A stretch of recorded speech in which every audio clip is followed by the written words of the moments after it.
Okay, let's go ahead and get started here. It looks like a lot of people are in. We'll get a few more people rolling in here as well, which is always great. Again, the webinar topic today is deeper insights through intelligent community engagement. And today we are honored to have Liam Hughes here with us today. He's founder of BiggerPlate.com. For those of you who don't know, BiggerPlate is the world's leading independent community for mind mapping software users. They have over 100,000 members worldwide, and they'll be here really today to share their perspectives on some of the different engagement techniques that I'll lay out, and then Liam will share sort of what has worked well with his community, and then also some lessons learned as well. So should be a really engaging talk here today, and we're really excited to have Liam here. Liam, are you there? I am there, Dan. Yes, thank you for having me. Great, great. And then a few housekeeping items here. So if you want to do some tweeting on Twitter, you can use the Community Insights hashtag, and you can also post questions there as well, or just general comments. Just make sure they're positive comments, please. No, just joking. And also, if you do have any questions, like I said, you can put them on Twitter, or you can also use the chat feature and go to webinar. We'll be answering questions at the end, time permitting. We should have enough time today. We're scheduled for about 45 minutes, so we'll definitely be mindful of that. And then just also a reminder, you'll be getting a recording of this webinar following the conclusion of it. So without further ado, let's jump into it here. And before we get into some of the tricks and techniques and different things to keep in mind, let's first just cover the benefits of an engaged community and why we're here, why engagement is so important. So it's these, six things here, not in any particular order, are really like the reason you want to get your engagement the highest. A good engaged community will help get your research done quicker. It'll save money and budget. It'll uncover unparalleled insight, increase confidence in research results, help with brand promotion, and of course, greater participation. Now, all of these things really give you a holistic view and holistic makeup to help drive further insights in your community and really get the results that you're looking for. The engaged community, as I mentioned here, will help you get your research done quicker and save money. I think those are all things that, no matter the industry you're in or specialty, whatever it might be, those are two of the most important things as well. And we'll get into a little bit more of the specifics about perhaps how much quicker and how much more money you can save from an engaged community. We'll definitely uncover that. But really, these are the benefits and why engagement is so important. So with that, well, let's talk about what's on the agenda today. So we'll be covering these six main topics. I will be talking about getting members to join, sort of the first initial touch point that you'll have with members and why that is critically important. We'll be talking about increasing levels of engagement and participation in your communities, and then sustaining that member participation over time. And then tips for not only engagement, but meaningful engagement. I think this often gets lost, so I'm excited that we're going to be talking about this today. And then also measuring engagement effectively. So you have engagement, but what are some different ways that you can measure it that are important to you? And then also we'll discuss some of the deeper insights achieved through engagement. So the way this will work is I'll present these different items on the agenda, and then Liam will share his perspectives as well. So here you go, Liam. I'll let you take this slide. Yeah, thanks, Dan. So, I mean, really connecting up with you guys around this was very interesting because it's always a little bit daunting when you're positioned in any way as an expert in something. So I guess my first thing is to set a little bit of the scene in terms of the bigger plate perspectives. And really, it's this top point here is kind of what I'm hoping to share a little bit with you. Again, I don't know the attendees on the call and whether they're from big companies, small companies, or everything in between, and some not companies, but really the community building effort at Bigger Plate has really always been done with very limited resources in terms of people and time and money. So again, I'm just going to try and share some of what we've done, some of what's worked, some of what hasn't. A phrase we use a lot in the business, which is my second point there, around the value of a community or specifically an engaged community. We use the phrase sense and respond, and really we view our community members as a primary means to help us sense what's coming next in the niche that we're in, what they're going to want to see, and again, they help us to kind of decide what our responses should be, what our actions should be. So again, a lot of our thinking is around making sure we're in the right places to hear these things, and that we're in the right channels to communicate and respond.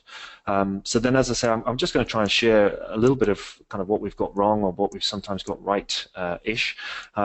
Some of the lessons learned, and if I can, any sort of recommendations. And again, some of this, even if you're working in a very big company, you might be working in a small team trying to build even an internal community in that big company. And again, we've kind of seen and spoken with others doing that. So hopefully, wherever you are and whatever you're doing, I've got some perspectives that might be useful. Great. And then, yeah, I think that sounds great, Liam. So first, let's talk about getting members to join. So sort of the first touch point, as I mentioned. So before we jump into engagement, let's talk about some of the ways that you can get members to join. And each of these has sort of their own levels of engagement as well. The first one, customer list. I think we here at Question Pro find that your customers are going to be sort of the most engaged and most engaged members. So that's kind of the best way to go about it if you can. If that's not possible, definitely recruiting on social media works well depending on your particular community. Also, website recruitment. If you have good traffic and there's a lot of people coming to your particular website or maybe a subsite that you have, what you can do then is add in the recruitment link or a button or a banner to try to do recruiting, and that we've seen that work really well, and that also helps out with engagement as well because those members are just going to be a little bit higher level of engaged as they're likely going to be more of your customers or right sort of in your target. And then word of mouth is definitely powerful. We have definitely have different refer a friend modules, and people referring people is strong because if someone refers someone to the community, they are going to be a good engaged member, and what we'll get to a little bit later, what I like to call a promoter. And those promoters are people that are going to be promoting your community, bringing their friends and other key influencers in as well. And then by default or by proxy rather, those will be engaged members as well. Then you can do third-party recruitment. So this is if you don't have anybody in your community but you want to start one, you might have a little bit of criteria that you want to use. This would be a good way to go about it and to get members in. And then, of course, you can make use of AdWords, marketing, SEO. This is, kind of a key thing and will help with really organic growth as well. If over time you want to, help optimize different search terms and also promote it via AdWords, these are things that we've seen work well on ways to get new members. And then, new members, as I said, is a first touch point. So the getting new members, the sort of the need to feel welcome is key. So these are some, these 5 ways are things that we've seen work really well in communities. So having a personal welcome message when the member first signs up, have either a personal email go out or a personal welcome message pop up on the portal, just welcoming them, maybe kind of setting up what they're going to be expecting in the community that has worked well. Embrace new members with a frequently asked questions section in the portal. This will give members sort of a way that they can go and check on different questions that maybe other members have posed that come up often, and will help them feel more embraced and more welcome to the community as well. And then this, sort of the third point here is pretty important, is clearly explain the purpose of the community. I think if you explain the purpose and then segueing into the next one, have clear expectations. The purpose and expectations, if you can dial these in and have these really clear, this will help out with your members because you're guiding them, you're setting it up for success because you're really giving both the purpose and what you expect of the community members ahead of time. And those two are definitely not to be lost. And I think Liam has some good examples of those coming up as well. And then the final point here with new members is get them involved and active from the start. Make sure that when they come into the community, there's activities, whether that's surveys, whether that's different posts they can do, communicating with other members. Make sure that they're getting involved and they're taking that first step to participate in the community, because that will definitely help with engagement long term. And now, Liam will share some perspectives, it looks like, of both of what they got wrong and what they got right. Yeah, so it was quite interesting for me to sort of looking at what you had got on your sort of notes down, and then what I could be kind of coming back with, if you like. But yeah, we got a few things kind of wrong in the beginning. A Bigger Plate was launched as a website back in 2008, so we were operating in a very, very niche kind of space. So we got the 100,000 members, but there's some big kind of mind mapping software companies out there with a couple of million here and a couple of million there. So we're in a niche, but there's a few people out there who would take an interest in what we've got, which is essentially a library of templates and examples for mind map software users. However, we did some pretty stupid stuff early on that meant it really wasn't obvious. Even when people found us, it wasn't immediately obvious what we were and how they could use us. And again, we kind of fell into the trap because we were so in the thing and so into this idea of a mind map library, we kind of forgot to really explain how this might help you. So what we really should have been saying is, if you're a mind mapping software user and you want to create a business plan, okay, we've got a great template that somebody else has created that gives you a starting point and you can build off that. We really failed to articulate that. And linked to that was we also didn't particularly like the term mind mapping. So when I started Bigger Plate, and it's still true to some extent, mind mapping has got quite a few perceptions around it that are quite historic and quite out of date. We had those same perceptions, and we didn't want to be associated with this kind of thing that seemed quite out of date, and so therefore we actually didn't use the term mind mapping on our website. So we're building a mind map library, but we deliberately choose not to use the word mind mapping. So perhaps unsurprisingly, it made it very difficult for people who are online searching for things around mind mapping to find us. So that kind of hits to the second point there, is we really ignored search engines, again, partly because we had a very small team, very limited resources, and trying to just build the thing was hard enough. We kind of forgot to do a lot of the kind of good housekeeping, page titles, meta tags, keywords, all this kind of stuff that really you should be doing. We didn't really do that, and as a result, we're still to this day way back on where we should be in terms of kind of search engine visibility for certain terms. So it's improving, but we got that very wrong. The other thing we did, which is that kind of third point talked about, is we didn't really, for a long time, and we still have issues trying to address this, is really trying to take people by the hand and show them, okay, here's what biggerplate.com is, how it works is like this, and this is how you might use it.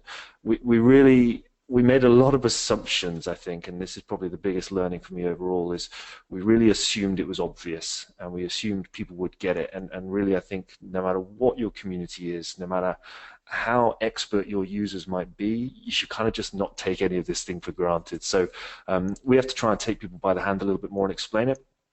Very early on, it's quite funny, one of Dan's points here was about customer list. That implicitly implies customers. For a very long time, Bigger Plate didn't have customers. We didn't even have something saleable. We didn't really know what our business was going to be. We just had an idea for a mind map library. It took us probably another 4 years really to figure out what a business might be. So we lacked something saleable early on. So we had an issue of, we were getting some nice engagement, but that word that Dan used around meaningful engagement, it's got to be meaningful both on a person-to-person level, but it's also got to be meaningful for the business. You've got to be able to link it to something that actually helps the business develop or grow or sustain itself. So we lacked something saleable in the start. And then just one on social media is we really underestimated the time required for social media. And again, just remember, if you can, back to 2008 when we launched, Facebook was still a university-only platform, so that wasn't really a marketing option for us. Twitter, to my memory, wasn't really even a thing back then. So we didn't really embark on the social media path early, and when we did start, we really underestimated just how much time it takes to kind of get these things up and running. So that's kind of what we got wrong, I guess.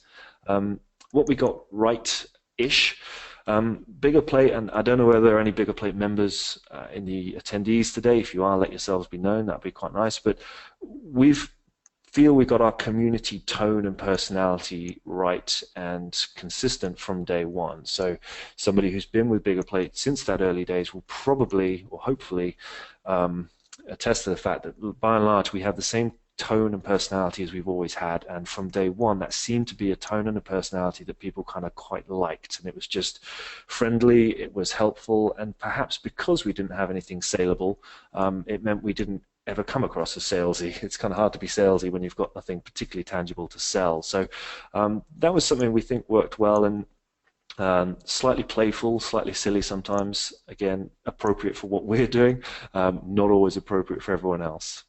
Another thing we got right, kind of partly by accident, is we set up an email newsletter very early on. And again, now that seems kind of obvious, but even if you don't think you've got a huge amount to say in an email newsletter, it's worth setting up the mechanism right away or as soon as you can, and just start building that list of people. And again, if people are opting into that list, it's a way they're showing you and really giving a signal that I want to be engaged in this community to some extent. And now what that extent is, you have to discover. But I'd say always look at the infrastructure to do that. There's a lot of great platforms out there that enable you to do email marketing really with no prior knowledge, with very limited sort of technical expertise, and really it's just important to start building that community and that communications platform.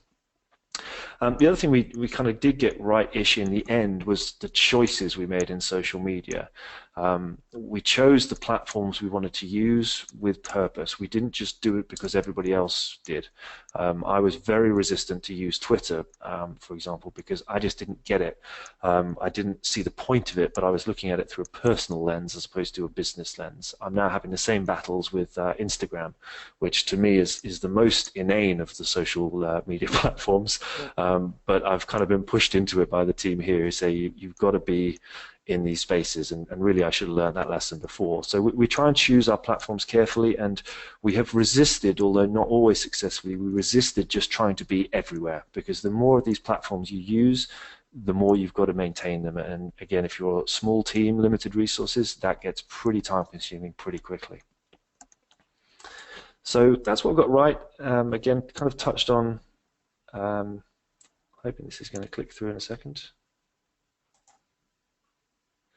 Really, the kind of key lessons learned, I guess, from all of that, what we got wrong or what we got right, is a clear proposition is key. We've got to be articulating why we exist and why the community exists. It's not necessarily about why your business exists, but why the community exists and what the benefit of that community is. So kind of make it more about the community than yourselves, and therefore articulate why people should join that or why people might want to.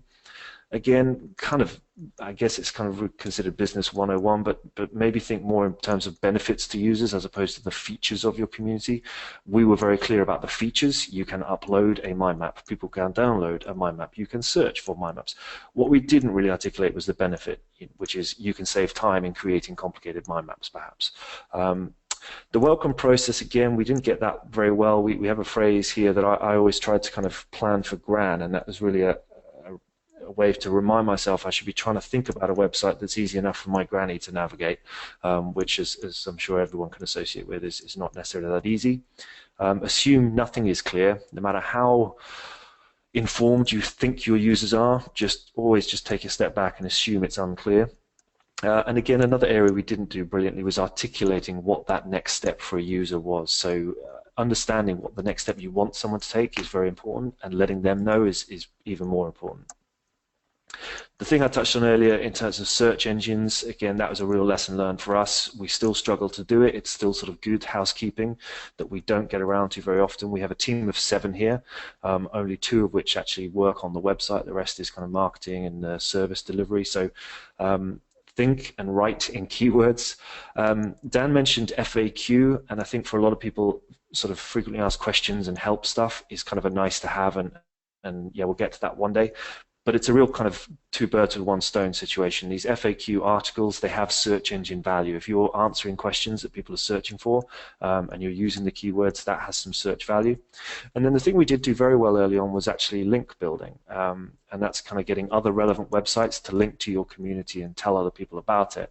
We really went out and looked for who were the key influencers and bloggers in the mind mapping space, and we asked them to try and link to us. Obviously, you have to demonstrate that you're a useful community for them to need to do that.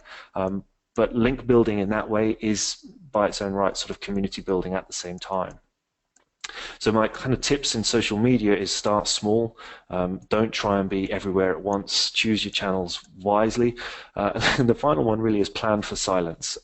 It's amazing to me still how many people and companies launch into things like Twitter and think they're suddenly going to be inundated with tweets and replies. It takes a long time to build this up, and please don't fall into the trap of thinking the high number of followers is the key. It's much better to have lots of engagement rather than a high number. Obviously, the ideal is both, but be ready to have no engagement for a long time, and then when it does start to happen, really pay attention to who's listening to you and what they're saying. Final lesson on that is, again, customer lists and email marketing. We really tried to take a focus on quality over quantity, so we're very aggressive with cleaning our email list. It doesn't affect when someone's a member of Bigger Plate. If they haven't opened an email from us for 6 months, we take them out of the email list. It doesn't affect them on the website. They can still log in and do everything. It doesn't affect their account. It just means we're not wasting our money sending them emails that they're not reading. It also means we've got a much better sense of what is our active community versus just the registered community. We're doing a lot more on A/B testing, so that's around sort of trying 2 emails with different messages and see which one gets the higher click-through rate. Barney, who works here in that capacity, gets into things like comparing which button colors get clicked most, so he's a little bit OCD on that, but it's worth doing even at a very basic level, testing different subject lines to see what lines get more interest. And then once you've got that list, starting to break it down a little bit and not just accepting it as one big blob, but breaking it down into countries so you can be a bit more targeted. And I'm sure, again, Dan's probably got plenty more technology behind the scenes that can do that, but that's quite an important part that we did, even though we were kind of amateurs, really. Yeah, and I really like, Liam, how you touched on, sort of getting that newsletter out and what or how big of a role that can play in engagement as well. I think that's a really good point. And sort of that might tie in nicely to, different ways that you can increase engagement. You have your new members in. Now it's time to, what are some tactics that you can do to increase the engagement of new members? An approach that, Question Pro's taken is this idea of an engagement meter or module. So this engagement meter or module really plays into the gamifications and sort of leveling up to excite members. Members can go from rookie to all-star level depending on the number of activities that they participate in. So the first thing we want them to do is to fill out their profile, and then they can, sort of level up by either, doing another task, like completing a survey or participating in a discussion, completing a poll. And this idea of, needing to complete activities each week to stay on track plays into that gamification, that wanting to keep doing more to keep that consistent status. And then each of these different roles are, tied to different email triggers and prompts as well that help guide the user to be more engaged, and then it also helps drive traffic to the member portal as well. So this is one approach that we've taken to increasing engagement. But that being said, it still goes back to sort of what I would call some of the basics. Clear communication and messaging. So clear messaging is important, and this probably goes back a little bit to when you're first welcoming new members to the community, and you have that person that really you set that purpose and the expectations. But I think this is easy to get lost over time, especially if your community's been ongoing for several years or even many months. Clear messaging is important, and to stay consistent. So in all communication with members, make sure that it's clear, concise, and consistent. So I say here, remember the 3 C's, a little bit tongue-in-cheek, but these 3 things will, I think, I've seen help communities out immensely in keeping that engagement, because people can, really just take a brief look at the messaging, they get it, it's consistent, they know, sort of over time what to expect.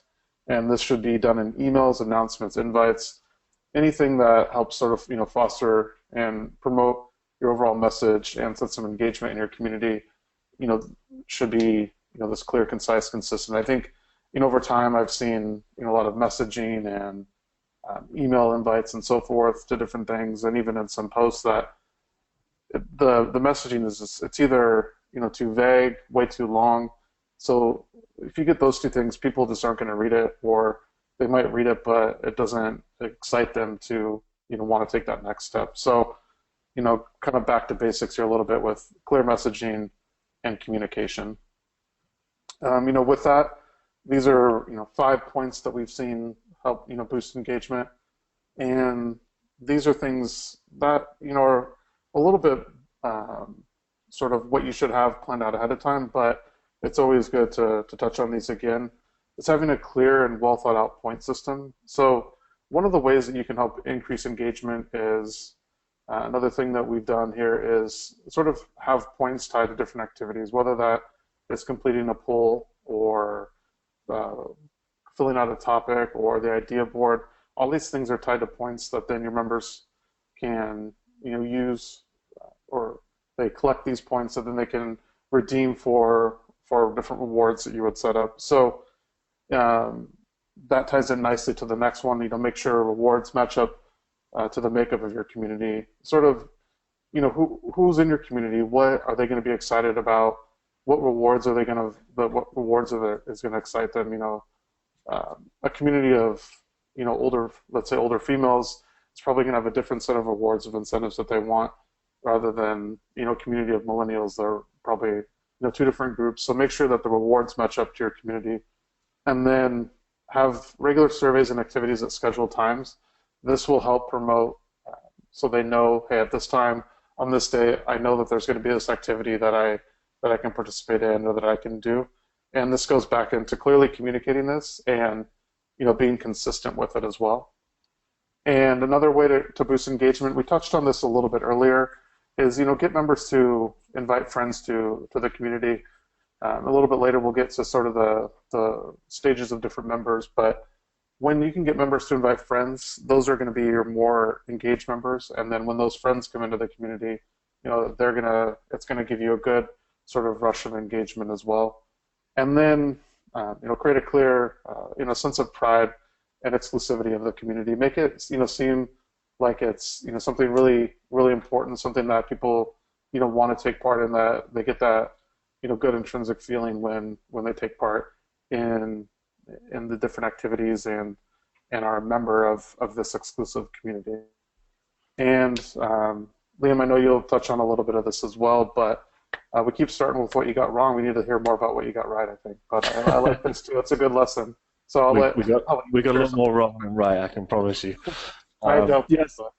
So, in terms of the engagement piece, probably the lesson we learned that I think we carry to this day is we made the mistake. So, engagement for us meant people were sharing the mind maps they've created. So, if they've created a mind map about a marketing plan template, for example, if they share that, that's kind of the action for the longest time, that's been what we were driving at. So once we get them through the door and registered, engagement for us meant sharing a map. And the mistake we made, or we realized we made looking back on it, is we were trying too hard to get engagement from everyone, which might sound slightly counterintuitive, but what we realized is it's far harder to get one mind map out of 100 people, out of every one of 100, than it is actually if one person shared one map. It's actually way easier to get another 10 from that single person. So we have a phrase which I think I've got on one of these slides, which is we focus on engaging the engaged. So when someone shows those signals of engagement, we're right on it and trying to kind of encourage it and do more with it. But we made the mistake in the start, again, easy to say now in retrospect, of trying to get everybody engaging. And again, I'll talk a little bit later around kind of accepting the realities of your community and kind of not fighting those. You talk about point systems now, which is really interesting to me, because if Nick, who's been in the business with me a very long time, who sort of has built the Bigger Plate sites, if he was hearing you say that, he'd be probably rolling his eyes, remembering some of the very convoluted systems that I had planned for our members to be able to earn points and things. And again, I totally get the idea. I came at it very much too complicated and too clever and over designed it. There are really good examples of this, in the mind mapping world. I think one of the software companies that does this very well is MindMeister, who actually is a company we both know, and they have one where when somebody is learning to use the tool, they're kind of earning badges. So I think that's kind of a cool example of how they do that. But we haven't really gone too far down that road. We overcomplicated it early on and just had to pull back. But I think there's something in that for us to look at. We've also been pretty slow to explore technical solutions. So attracting new members and getting them engaged, we've been quite labor intensive in that it's quite often been me or the team here trying to reach out to people almost individually sometimes to try and get engagement, whereas actually we need to look more at kind of technical solutions and also that scale up. So when we first started Bigger Play, I was almost personally emailing anyone who signed up because it was very low numbers to try and excite them about the thing they've joined. But actually, after a while, that obviously becomes untenable. So we're looking for more kind of technical solutions, whether that's automated email marketing or whether it's API integrations with software. That means their users see a button in the software that says share this map on Bigger Plate. That's now in some of the most popular mind mapping software. There's a button that essentially is taking that engagement action for us. So it's really exciting. But we were quite slow to explore that, again, partly due to the resources we had at our disposal. What we got right was we did define our engagement actions early on. Again, the engagement action that is meaningful for Question Pro is going to be different to the engagement actions Bigger Plate's looking for, and that's going to be different to the engagement actions, again, to use the example MindMeister is looking for. So it's important you don't just take what somebody else is measuring and use it. You've got to kind of define what do you want to measure and what does engagement look like for you. Again, I touched on this earlier, so I won't go over it again, but we think we got the brand tone and authenticity in that engagement right early on. It helped that it was a very small business. I think people knew they were talking to a small team, and it kind of got everyone kind of, I think, felt like they knew us, especially in these early days. The challenge for us now is kind of maintaining that sense of everybody knowing each other, even when the community is now almost too big for that, considering the size of our team. And this final piece I only really kind of thought of this morning when I was reviewing this is, I think what we got right was we really made it not about us, actually. We made our community, or Bigger Plate as a thing, really about being a community of peers and practitioners. So really it's a community for people who use mind mapping software. And really we kind of just tried to act as the connector and aggregator of that, and really tried to get out of the way in many ways. So really focusing on a community of practice as opposed to it's a marketing vehicle for us, which obviously is less interesting. That seemed to work. So the lessons learned, again, define your engagement actions, don't just accept someone else's. And then, as I mentioned earlier, you've got to accept the realities of community building and community engagement. And really the rule number one is you're not as interesting as you think. And again, that was a lesson hard learned. As the founder of the business, susceptible to assuming what you've created is just fundamentally fascinating to everybody else, and I can tell you sadly it's not. So you just have to accept you're not as interesting as you think, and you're battling with a lot of noise to try and get noticed and to try and get engagement. You also have to accept the realities of what some users will do. So the pattern of behavior on biggerplate.com is very much more around taking and downloading than it is about uploading and sharing. So the behavior dynamic is very much around downloading maps and using them and never contributing back. And we've battled and battled and battled that, but really after a while you just have to accept, okay, that's the dynamic in our community. We can try to incrementally change it, but we're never going to fundamentally shift that the other way around. So yes, our engagement action is around sharing, but we have to just accept the reality. Similarly with user life cycles or member life cycles. So we have some people who will burst into our community, share loads of maps and be very excited, and just over time, whether they change jobs or move house or in some cases die, user life cycle, there will just be some people who will come and go over a week, a month, a year, or 10 years, and you just have to accept that there's all these different levels and life cycles.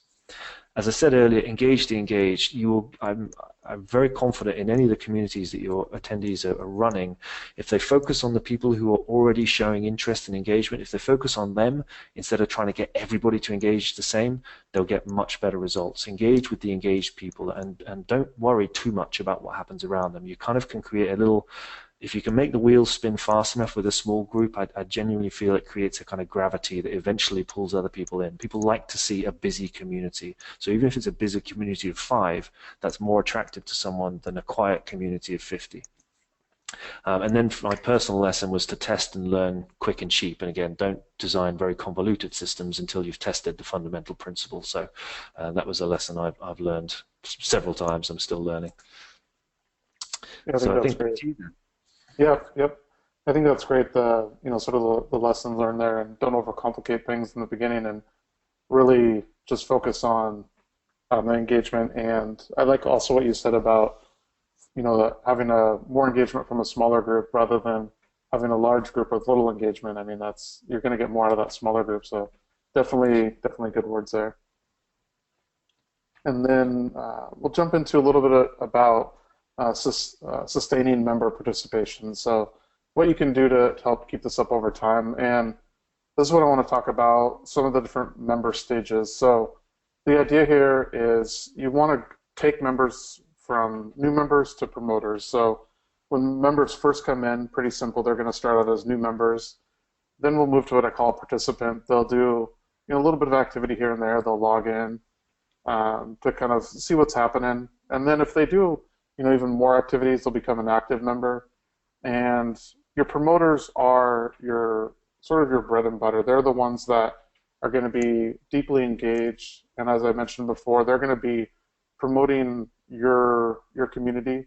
If it's a brand community, they're going to be promoting that brand as well, and they're going to be bringing in their friends and family, colleagues to also want to join that community, which will then just help this overall engagement cycle and take them through these stages. So definitely convert people from new members to participants to active members to promoters. I think is definitely a key when you want to talk about sustaining engagement over time. And then some other keys for continued engagement are incentives. So we talked a little bit about this. Members are drawn to incentive, both the intrinsic of wanting to do something for someone else and wanting to do sort of what's right, what makes them feel good, and also different extrinsic rewards. And this can be different in each community. This could be gift cards. This could be badges. So we also make use of a badge system as well. And Liam, I think you touched on this earlier, something that MindMeister does, and as well as, as users achieve more, you can enable a badge module that members will earn these different badges, and that helps create that extrinsic reward as well. Make use of a refer a friend program, and this, I keep kind of pounding on this, but this goes back to having people refer friends to join the community.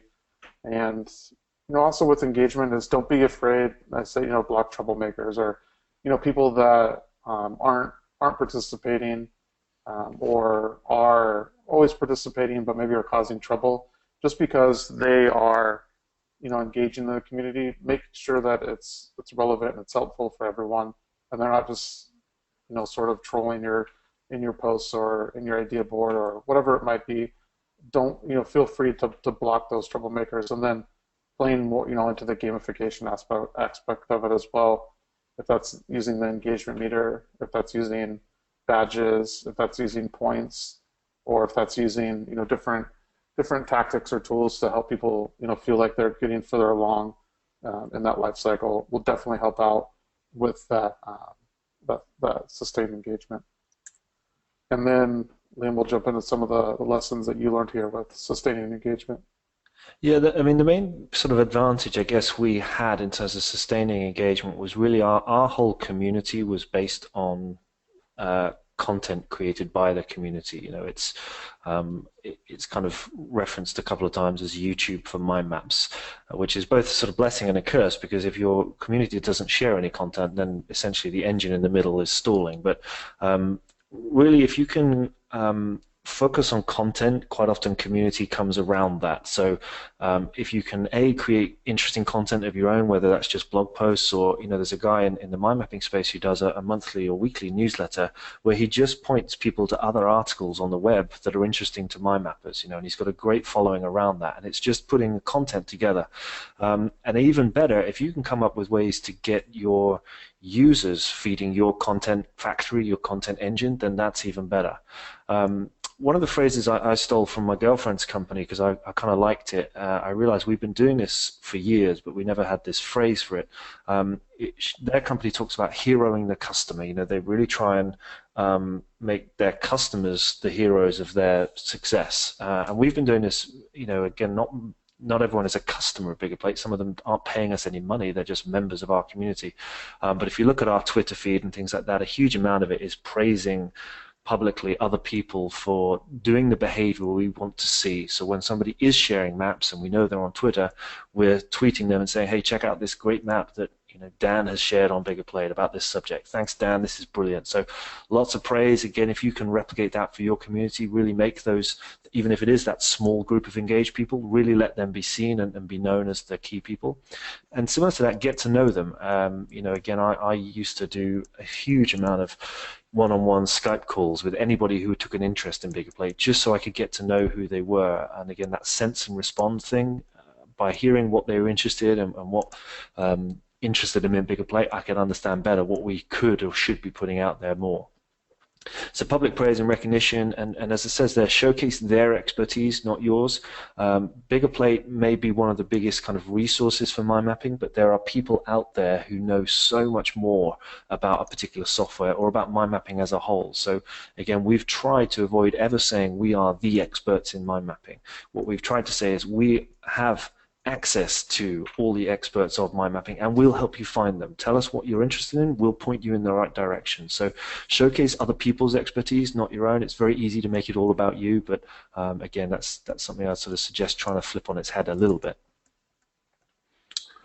That's great, and I think kind of segueing into that is tips for meaningful engagement. So what we can do to get not only engagement, but to make sure that engagement is also meaningful as well. So it's important to remember that your members are people too, right? Like they're sometimes viewed as like a means to an end, but those people doing the research or participating in your community are definitely people too. So remember that they're the lifeblood. This is what drives your community. This is what helps you gain the insight to increase sales or to increase your sharing or whatever it might be.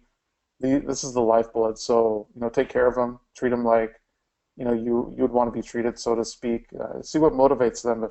If things are becoming stagnant, change it up. If people are tired of the same rewards or the same activities or the same sort of thing, while it's important to be consistent, it's equally important to not stay on that path. If you see that things are becoming stagnant and your engagement's declining, feel free to change up some of the different activities or the messaging that you're doing in order to get more of that meaningful engagement. And then follow up and respond to their questions. If members have questions or they're reaching out to you, it's important to respond to them.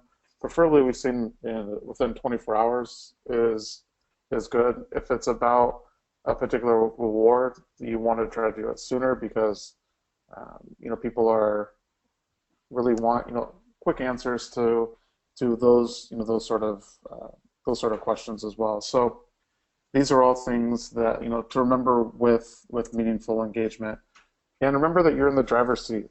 It's important to ask good questions. I think it's easy to sort of get lazy over time and think about not really overly think about the questions that you're asking. Make sure the questions are good and engaging, and make sure that the follow-up questions are equally as good as well. And give them plenty of opportunities to share their insight. This will help with sort of getting not only a diverse response, but it'll help keep them engaged over time by having these opportunities. And then it's a sense of fulfillment goes a long way. So what I really mean by this is playing into sort of setting those expectations and then having that sense of fulfillment. People want to feel like they can achieve, but they also want that sense of fulfillment that once they've done something, it not only is a need in them, but also helps you as a community admin or the overall purpose. It helps advance that as well. So if you can sort of get into that mindset as well, that the sense of fulfillment, I think that'll really help out your communities, as we've seen, help out others as well. And then sort of playing into this a little bit, I suppose, is emphasizing the value and the importance of the community. And this just helps with sort of, getting your members, making them feel like they are part of that exclusive, sort of cutting edge, latest community that everybody, wants to be a part of. And that will help if you can emphasize the value and the importance of it. And also not only what they're getting out of it, but how it's helping, you as well as a community admin. What's the community all about? definitely emphasize the value and importance of this. And I know, Liam, you have some good points here as well about this. Yeah, I mean, one of the things we struggle with as a very, very small team, especially in the early days when it was really a team of one in many ways, was we maybe went too far trying to please everyone, trying to respond in super quick time, which was just never really realistic. So we sort of started to think a little bit more carefully around what's the cost of yes and sort of what's the cost of our needs to please. And sometimes you just have to draw a line under it, and accept that you can't do everything and actually make progress at the same time. So I kind of think we got that wrong for a while. You can kind of find shortcuts, but just beware of going too far in the wrong direction. We made the mistake in terms of engagement. We did a lot of things. We designed and built for very small segments of our community, and possibly because those were the ones who kind of shouted loudest or engaged the most. And so again, there's a flip side to me saying engage more with small groups is we sometimes, if we're talking around trying to translate community engagement into kind of business value, you've got to make sure you're kind of building things that are actually going to translate one day, even if it's a long time in the future, into some business value one way or another. So we've made the mistake probably of building a few too many things for very, very small groups rather than for the wider community that we had at our kind of platform. I think we've never quite cracked this. We've never really thought too much about the labels, but your diagram, Dan, around the different kind of stages, I think we kind of know it implicitly, but we haven't kind of explicitly laid it all out and said, right, here's how we're going to move people along. We've kind of got bits of that picture all along. So I don't think we've got too smart yet on understanding the difference of evangelists, ambassadors, promoters, or just active users. So that's taken us a while. We got right, I think, for us, there was a real sense of a membership ethos. You won't hear us talking about users very often. You'll hear us saying members. We consider anyone who, and all you do to register on Bigger Plate is give your email address. There's no payment to join the community, but we really try and treat it as a membership community. And it sounds obvious, but it's something to just try and build into whoever's managing this community. These are your community members. They're not users, and even actually just put the customer label aside and just think of them as members, and think what a members club entails, and you maybe think a little bit differently. We did a quite good job, and I think we continue to do a good job in connecting up other people, and as I said, kind of getting out of the way, not making it all about us. So if we knew there was a mind map user in the US who was interested in mind mapping for project management, we would be connecting them up with a blogger maybe in France who happens to know a lot about this subject. So that's something we did well and continue to do well. For us, Dan, you talked about sort of intrinsic value and people feeling like there's a higher purpose. For us, we kind of, by sheer luck, we kind of have fallen into and then developed a real kind of crusade mindset. There's a cause.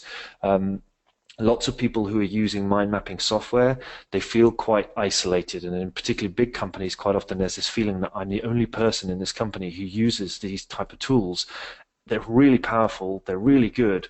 Why don't other people use them? So there's this sort of crusade, if you like, for Bigger Plate to try and support the lone mind mappers in the world and to try and connect them up and say, look, there are other people using these tools, there are others, and really part of what we do is try and showcase how people around the world are using these tools and really try and show this is a really essential tool for knowledge workers in this current era. So that crusade kind of aspect and that mission, I think, is quite powerful for us. I think a lot of people unite behind that.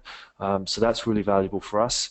Again, I touched on it earlier, we're pretty consistent in our tone and our personality. So again, I think that helps with people maintaining that engagement with us over a long period. We haven't changed. We haven't suddenly sort of rebranded and started saying we're something else. We've been very consistent in how we talk to people and how we kind of talk about ourselves. So I think that helps.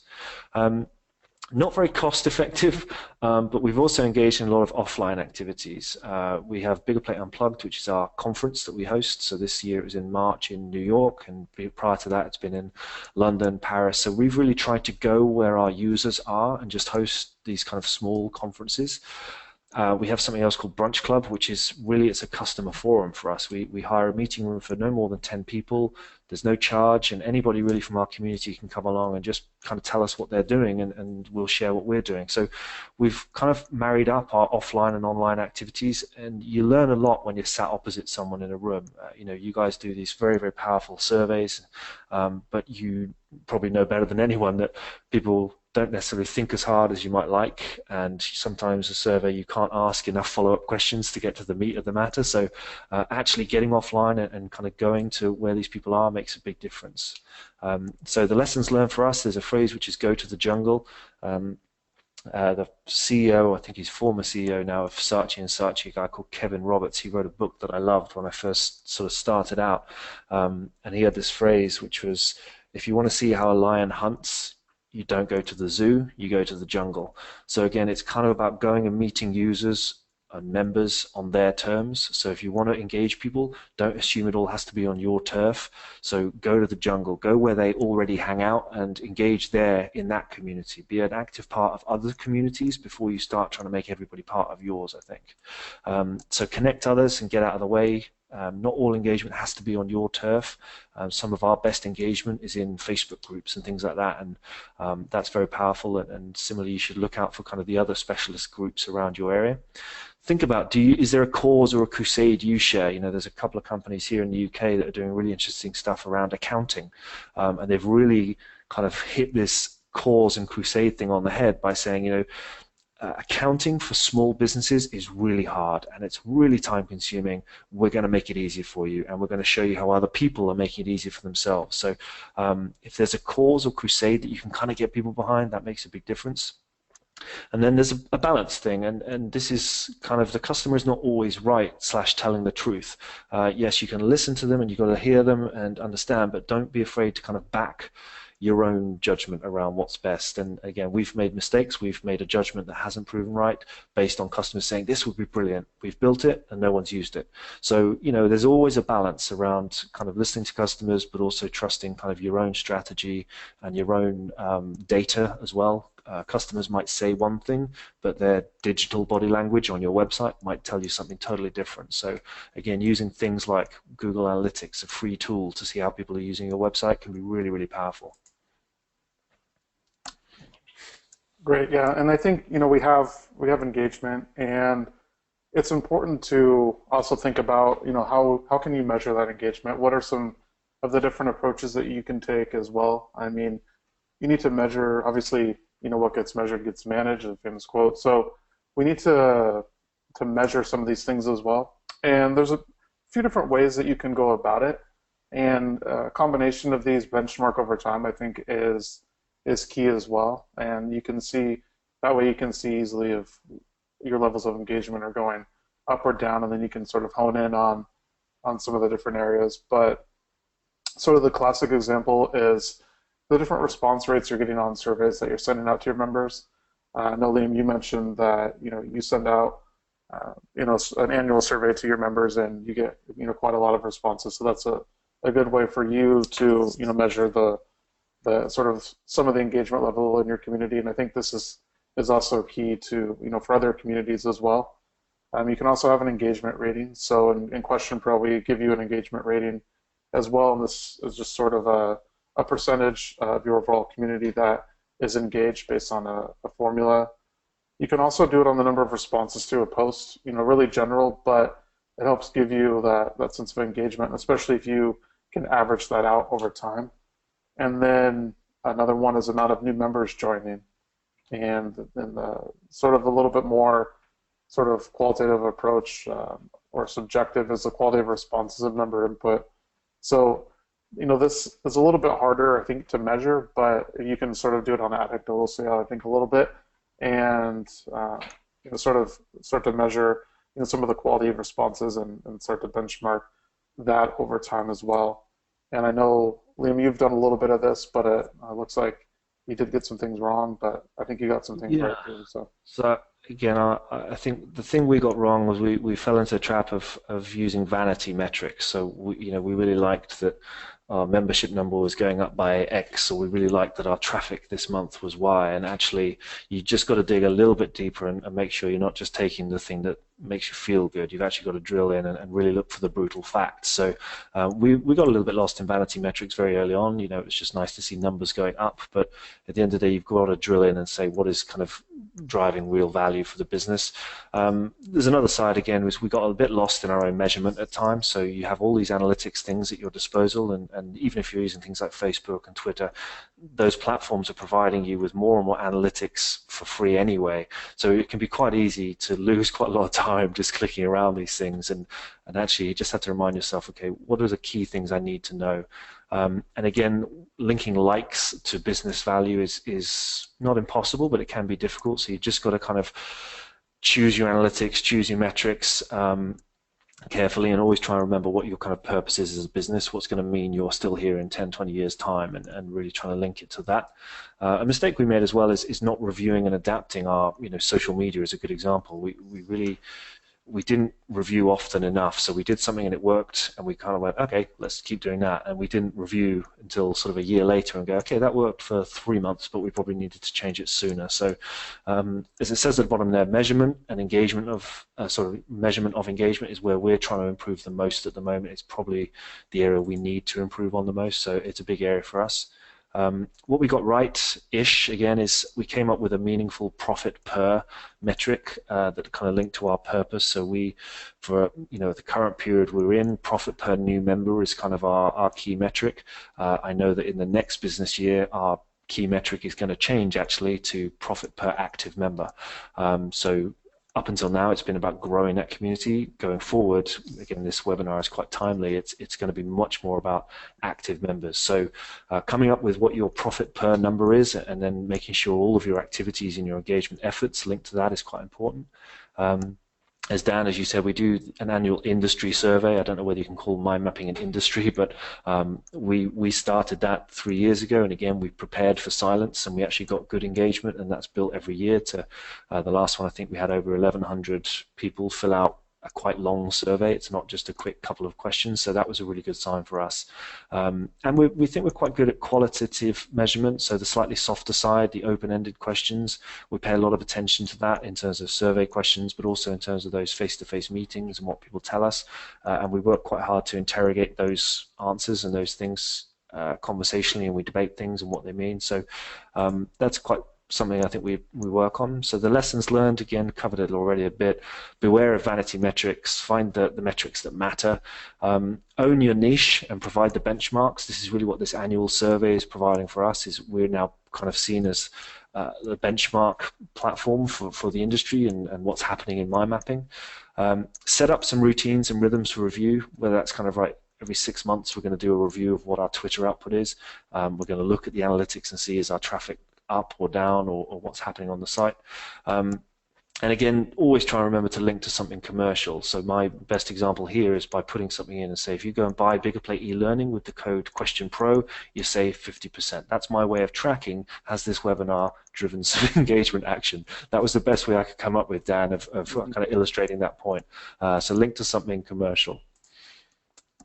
Yeah, I think that's a good point. And we just have one sort of final topic to go over here. I know we're kind of pressing up against the allotted time here, but if you can just hang in there, we're just about done. And I think these last couple of points will really, sort of drive home these key points around engagement. So, we want insights. Yes, we do. So this is really why you're, sort of focusing on this engagement and why it's so important. Is communities with high engagement experience shorter field times and more cost-effective research. So we've seen that by having engaged communities, you can get research done 10 times faster and 4 times cheaper. So this is definitely an important thing of, when we talk about what are some of the benefits of an engaged community, this is, kind of one of the chief benefits here is, faster and cheaper, which I think is, kind of what a little bit what everybody wants while still getting those quality responses.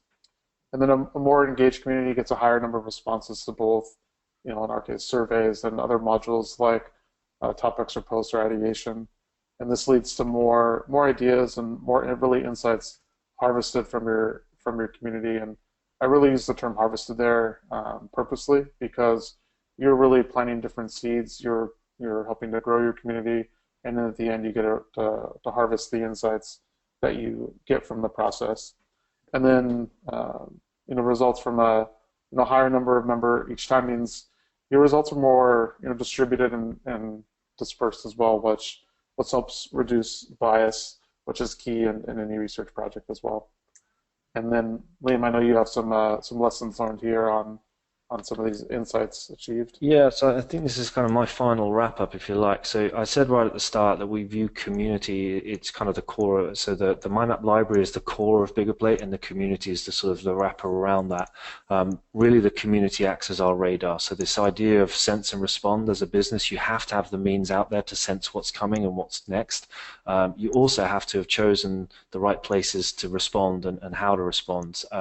Your community can kind of validate or invalidate ideas and initiatives. So, they're a huge, huge asset.